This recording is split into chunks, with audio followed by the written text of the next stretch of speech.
about the product risk is, again, I see it a lot in Africa where we deliver the wrong product for the wrong people and the right product for the wrong people and vice versa. So I was talking to Francis a short while ago, and Francis was telling me about some of these houses that you find somebody is defining a house, but then where they want to develop that house has poor people all around. You know, can you do a 5-bedroom house, for example, in a place called Mararaba, in Abuja, or Ajegule, or Koko, in Lagos? You know, can you do a 5-bedroom house, sir? You can't do a 5-bedroom house. You see a lot of people, and if you did it there anyway, how much money would you get for it?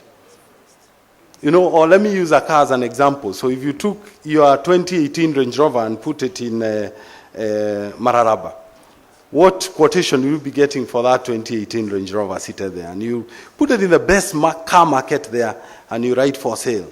How much money do you think you'll be getting for it? You know, very little money. So a lot of people keep doing that in Africa.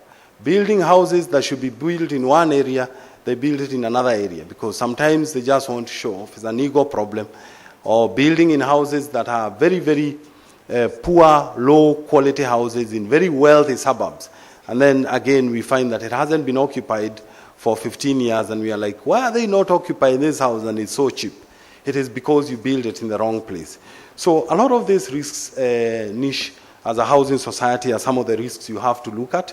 The circles certainly are looking at those risks. We like your approach of developing a marketplace first before you even build those houses, so that you're building them for a specific person. A lot of us build houses and we put a big, beautiful billboard for sale. Who tells you that that man wanted that house built that way? You know, had you gone to look for him first and asked him, how do you like your 1-bedroom to look like? How do you like your kitchen to look like? You know, some of these Chinese guys have built some bathrooms and bathtubs that a typical Nigerian cannot fit in, because Chinese are smallish people. Nigerians are very huge guys, and then they put these small bathtubs that Nigerians cannot fit in. So again, those are some of the risks you have to look at. But, you know, just to sum it up, can Nigeria do it? If Kenya has done it, Nigeria can certainly do it 10 times more. Thank you so much.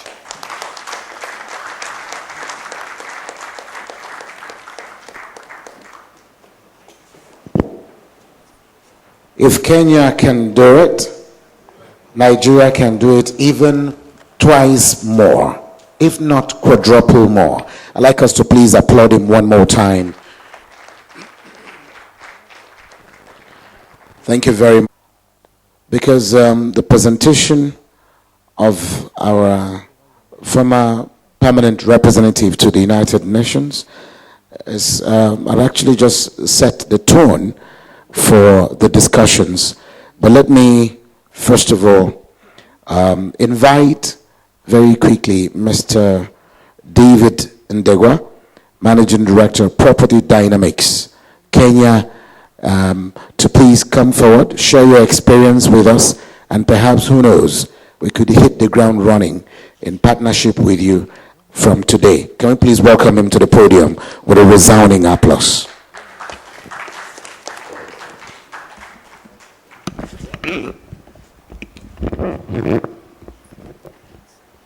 Thank you.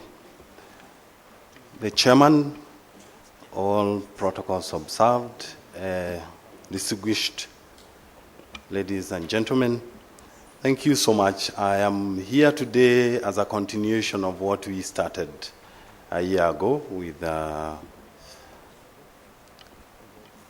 Pamsek. That is what I call him, because he's a good friend of mine and a brother. And we want to see, how can we continue? How can we make this grow?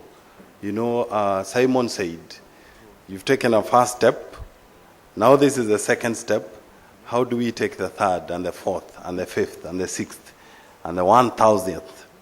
How do we keep growing? You know, of course, this morning we are talking about what is not working right and what Nigeria is struggling with, and that is housing.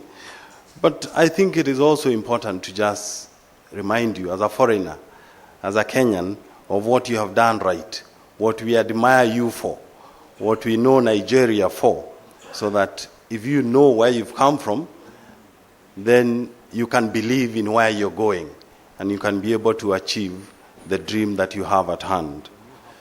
Well, a few of the things that we talk about in my home when you talk about Nigeria, other than your movies that have overtaken all our movies. And so if you find somebody watching a movie in Nairobi, it is not a Hollywood movie. It is a Nollywood movie, I can guarantee you for a fact. Other than the movies that teach us a lot about your culture and your way of doing things, and how courageous and how brave Nigerians are, there are a few other things that you seem to forget, that we don't as Kenyans or East Africans. This country is the largest economy in Africa. We seem to forget that. When you're talking about what you haven't done and what you should do and what is left behind, what is lagging behind, you forget that this is the largest economy that this country has. So you have no choice. You must succeed for the rest of us to be able to follow. And if you don't, then the rest of us will catch up. So you must succeed. One of the other things is that Nigeria has the largest population. That does not only show that you are healthy as a nation, it also shows that you have a lot of potential. 185 million, maybe even bigger, is not a joke. It's not a small population to speak of. It means you can be able to achieve anything that you put your hand to. Besides this, it is the most educated population in Africa. So you had one gentleman with degrees that I lost count of. I doubt you can have somebody with that many degrees in Kenya. Femi knows this. I've had somebody here with 9 degrees before, and I was like, where did you get the life? The time in your life to be able to do that many degrees. Did you have 2 lives or 3? How did you get 9 degrees? This again is a testament to your dedication as far as your education sector is concerned. We do not want to forget that this country is best in sports. For the young people who have tried to play against your national team, then you know what I'm talking about. Again, if you put your mind to it and your heart to it, you do not only beat all Africans in football. I think you're the only team that has beaten Argentina, the only African team that has beaten Argentina in the past. You beat national teams from established nations because you have put your heart to it. And then, of course, one of the other things that is left behind by many people that is not lost to us is that Nigeria has the 4th largest diaspora globally. If you count the number of Nigerians that live outside this country, it would shock you. I certainly, in my short life at 43 years of age, not gone to a country that I have not met a Nigerian. And a friend of mine told me the other day that if you go to any country in this globe and you do not find a Nigerian, please look around, because you're not in this world. You're in another world. You're in another planet. Is this a weakness? It is certainly not a weakness. Some of these countries have more money brought to their economy by their respective diasporians than some of their exports. Kenya certainly, I think the Kenyan diaspora now is the 3rd largest foreign revenue earner for our country. The Kenyan diaspora. I don't know if anybody has done statistics here, but I think the figures of money sent to Nigeria from the diaspora would be staggering. So when you look at all those things that Nigeria has done well, and not just did well, but thrived, succeeded. What about housing? When you look at it from that angle, then housing becomes a small issue. Why would we not succeed in housing the people of Nigeria? What would we not do? Why would we not succeed in doing that? We had shipped some of your best brains, like Femi, to Nairobi to help us, and indeed, they helped us. We have Professor Banji. We have many Nigerian professionals that work in my country, that I cannot even count. Now, some of them have come back here. Femi is back here again, trying to help his country rebuild itself, and in that particular sector. So he's gone from building Africa, Shelt Africa, now to building Nigeria. Why can we not succeed? So the question to you guys is, why can we not succeed? I'll give you just a few things that you may be able to do, and you can be able to hold on to some assets that you do not realize you have that could make it very easy for you to be able to succeed in this country in terms of housing your people. So we have done it in Kenya. We are still doing it, but we have succeeded by and large further than other countries in Africa in terms of providing affordable housing. Now the government has made it its main agenda, so the government is fully involved and engaged in the provision of affordable housing in my country. But then there are other ways that we are doing it that is making it easy for the government to achieve that goal, and for us as a country to be able to achieve the goal of providing housing. Well, one of the areas that we are working with and that has made us succeed so much, because we cannot talk about all the areas here, but I'll talk about social capital. We will leave the other experts to talk about the other areas. We will talk a bit about social capital, because this is something that a lot of people do not realize they have. A lot of people do not realize the power of social capital. Social capital put together is basically, in simple terms, utilizing money that is in the pockets of a particular community or society for the benefit or the good of all the members of that community. If you put the slides behind, I don't know if he has the slides ready. I was told here it's called Esusu. Because that's where it started in Nairobi. We call it Chama, where women and farmers come together and they contribute money every day, and that money is on a rotational basis, is given to one person. So what happens is it becomes the cheapest source of capital because it does not have interest attribute to it. So it is purely based on social well-being of the members in the group.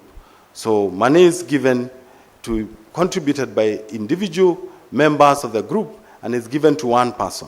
So with time, this grew in my country to an extent now, 1 out of every 4 families is supported by an Esusu, or money from an Esusu. 1 out of every 4 families.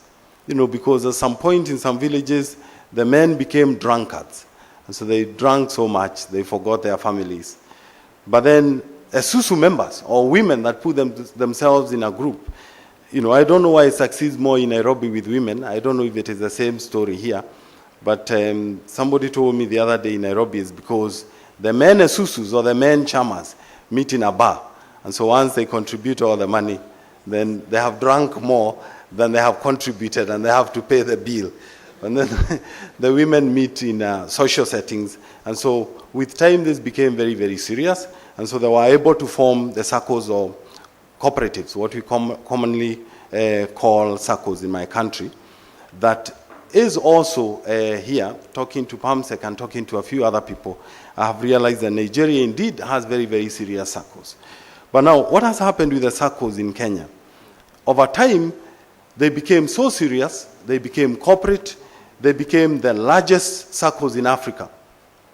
So there is one place where Nairobi and Kenya has overtaken Nigeria. Why?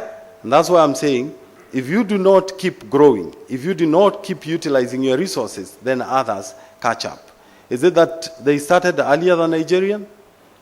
No. Nigerian economy, Nigerian SACCOs were started earlier, I think almost 10 years earlier than the Kenyan SACCOs.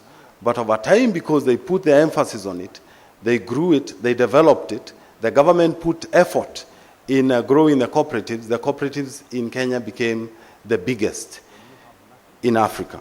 How big do you think these cooperatives became? How influential do you think they became in the Kenyan economy? Just to mention a few benefits, the cooperatives in Kenya have over 12 million members. How many do you think cooperatives would have in Nigeria if they put time to it, if they put their resources to it? We have 12 million members. All these are praised members. I remember recently discussing with the government operatives, and I asked them when they wanted to do a Marshall Plan for their housing program, I told them to show me 1 million buyers 1 million well-appraised buyers of houses from the civil service. And the truth is, they do not even have a good record. A lot of them are ghost workers. So I said, I can show you 12 million home buyers from cooperatives. And all of them are very well known. We know how many of them are women. We know how many of them are men. We know how many of them earn above a certain category. We know how many of them are young, how many of them are youth.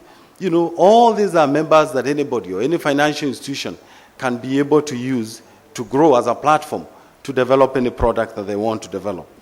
Do you know how much money they have saved in commercial banks? Would you guess? The Kenyan banks, the Kenyan cooperatives, as of last month, had put together 1 trillion Kenya shillings in liquid cash with the commercial banks. So 1 trillion Kenya shillings, of course, is hard for you to convert to naira and then to dollars and then back to understand. But I'll do that for you.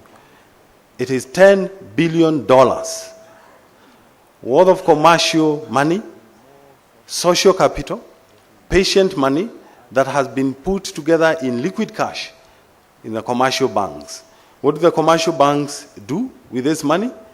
Femi, you tell us, but they do what commercial banks do best, which is to lend at a higher interest rate, even back to the same cooperatives, and then make huge profit out of it. But now the cooperatives are starting to claw back and use some of this money to finance mortgages, to fund housing, to fund other products for their members.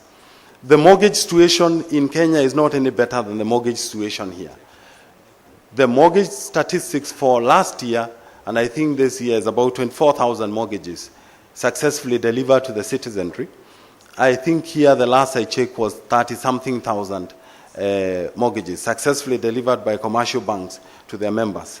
You know, a friend of mine, when I was making this presentation in Europe, told me never to mention that again. And I said, why? And they said, because it's immoral.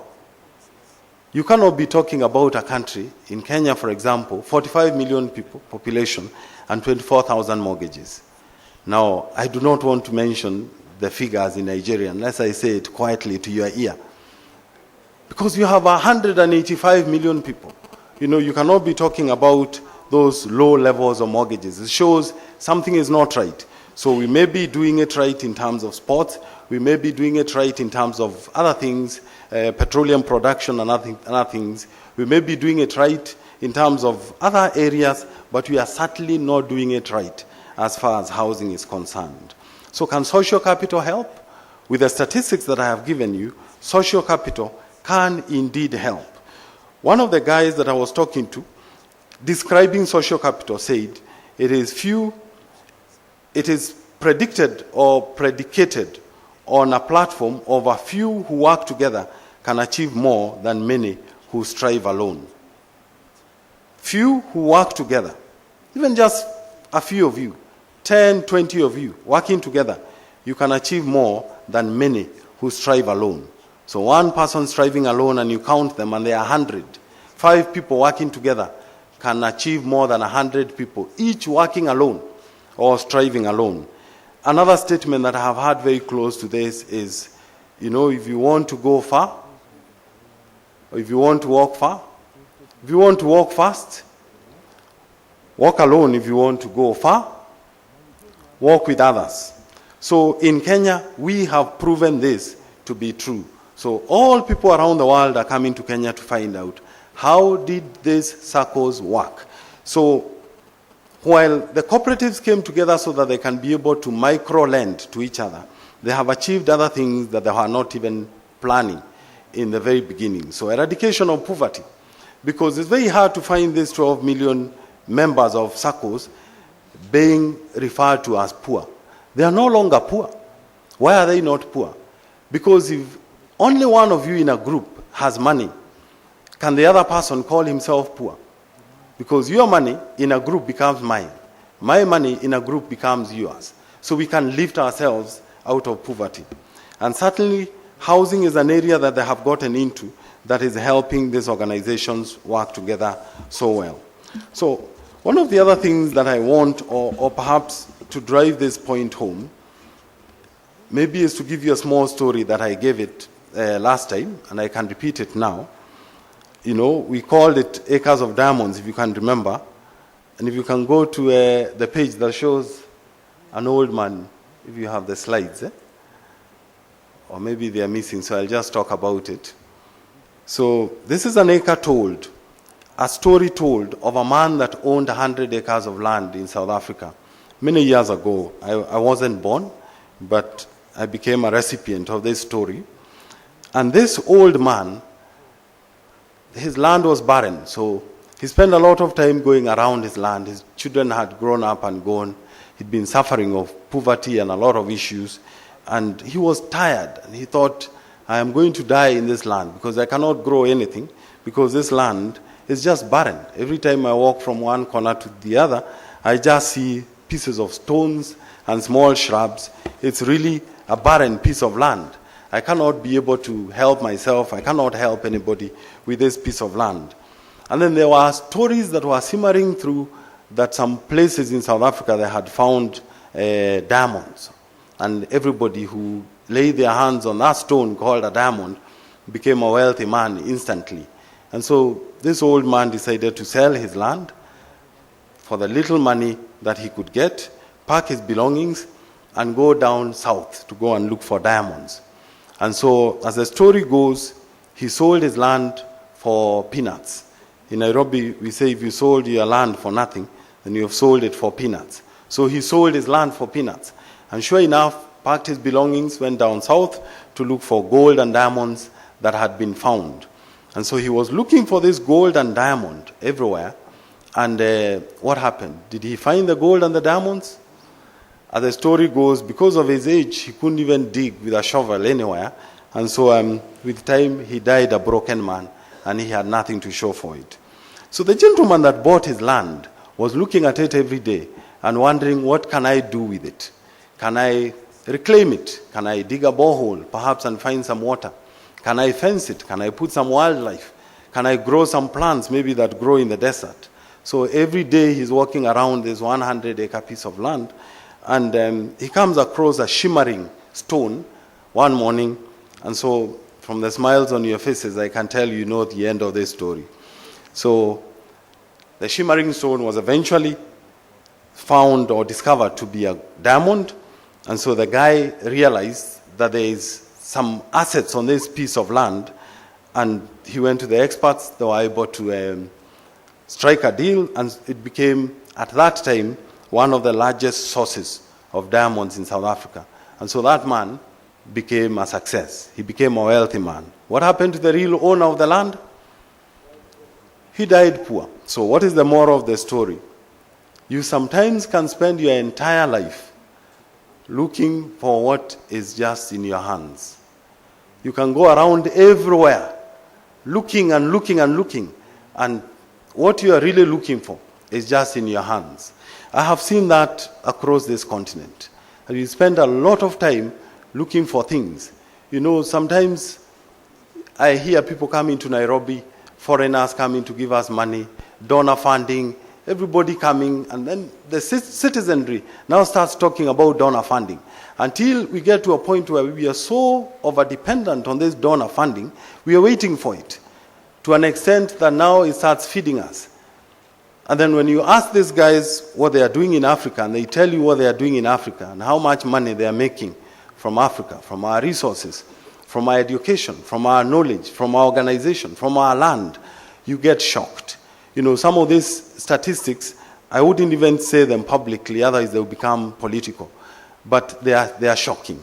You know, in a country like this, when you look at social capital, what we call social capital, you know, money that is in the hands and pockets of the many Nigerians that live in this country, sometimes it can surprise you. You know, when we were talking with Femi earlier, I was saying, I just cannot understand the obsession that we have with the debt, with loan. You know, from the time we are young and we clear school, you know, in my country, they start borrowing their educational money. They finish with their educational money, they finish with school, they go to jobs and they start borrowing small loans. And, you know, by the time a guy is 60, 70, he's still borrowing. So I do not know whether we blame the banks because of just shoving this on our faces, debt, debt, debt, or do we blame our mentality? But that is really just the thinking that we have. That you cannot own a home, you cannot buy a house, You cannot get into this investment without first going to the bank.